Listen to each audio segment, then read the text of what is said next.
You've heard of Centrepoint Tower in Sydney. Maybe you've even heard of Melbourne Central. You've definitely heard of the red centre of Australia. Maybe even been there. And that's that, hey? But where actually is the centre of Australia? I mean, there is a centre point for the continent of Australia, right? Right? When Scottish explorer John McDowell Stuart planted a flag atop of a mountain some 1700 kilometres from Adelaide on the 22nd of April 1860, he thought he'd found the geographical centre of Australia. Well, actually, he knew full well that it wasn't the actual centre. That was some 4 kilometres south-southwest. That was boring because it was on a boring flat bit of ground. But a mountain? Yeah, the nearest tallest peak will do. Now everyone passing will know that the dead centre is roughly near that mountain, what we now call Central Mount Stuart. Well, time has passed, and sorry to do this to you, Mr. Stewart, but you were dead wrong about where the dead centre location is in Australia. In fact, you were considerably out by, as we say in Australia, a fair bit, even after you acknowledged the centre wasn't atop of that mountain in the first place. So where is the centre of Australia exactly? The short answer is, there is no centre. There's a centre area, but no exact hard and fast centre point. Time to science the shit out of this. So how do you find the centre of geometric shapes? Well, generally it's not that hard. A circle, easy. A square, easy. A rectangle, easy. A hexagon, easy. You get the idea. It's all pretty easy. But Australia?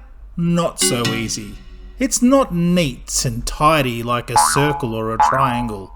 Certainly nothing like Colorado in the USA. Australia has a funny but awesome shape, we would all agree on that. But it makes finding its dead centre a little tricky. Far trickier than Johnny Stewart ever thought. The question for the centre has been bending our minds ever since. The problem with finding a central point for Australia is that there's quite a few frames of reference a scientist, surveyor and a cartographer could use, each as valid as the next, but always changing and improving with the help of technology such as satellites and supercomputers, etc, etc. To date, Australia has 5 accepted centre points, all within a couple of 100 kilometres of each other, and all with differing yet true frames of reference. So, if you love a bit of an outback drive, you could visit all 5 of them in a couple of days of each other. So, let's have a look.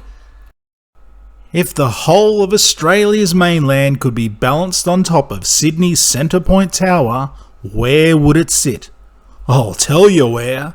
Scientists have picked over 50,000 points around the continental mainland coast and took the closest approximate weight of each point.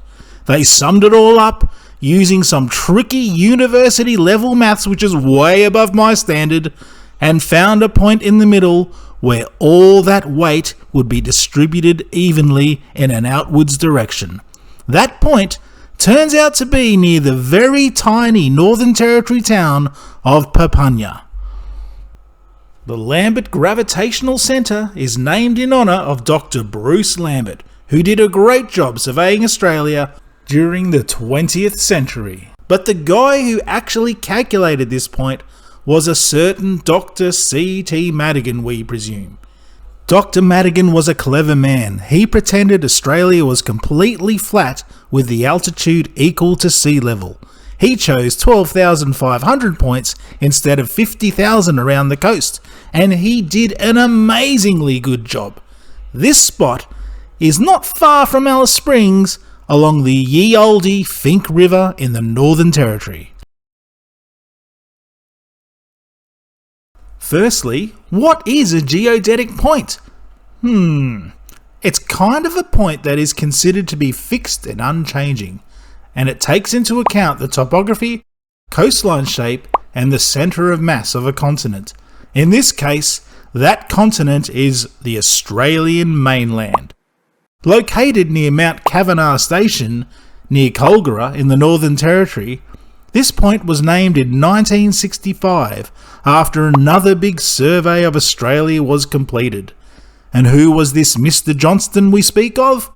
He was another revered surveyor of Australia from yesteryear. The geodetic median point of Australia is a pretty mathematical thing to find. If you could draw a box around Australia and pick the most middle looking point, then that's your geodetic median point. That location is at a place called Milton Park, 115 kilometres west of Alice Springs. Last but not least is my favourite and to me the truest point, the furthest point from the coastline. This is pretty obvious. Draw a big perfect circle around the Australian mainland and see where on the coast that circle touches. Draw some diameter lines from each extreme and take an average, and there's your point, which happens to be again near Papunya in the Northern Territory. Fun fact, there's a town in outback Queensland called Urrumunga that also claims to be the furthest point from the sea in Australia. It is pretty far, but it's certainly not near the centre of Australia. We'll let the people of Papunya and Urrumunga fight that one out. So there you have it. Sorry, Mr. Stewart, you were definitely a little bit out, but at least now you have a mountain named after you. So, which centre are you going to visit first? Take your pick, travellers. If you want to get to the actual heart of Australia, then like an octopus, there's several to choose from. Plus a few extra wannabe central points, just in case you're not convinced. Well, I hope you enjoyed this video, and let us know if you've ever been and seen any of these places. Leave a comment down below. Hit the like and subscribe, it really helps the channel. And if you already are a subscriber, then a big thank you from me, Threads that he says. Thank you all again. Have a good one.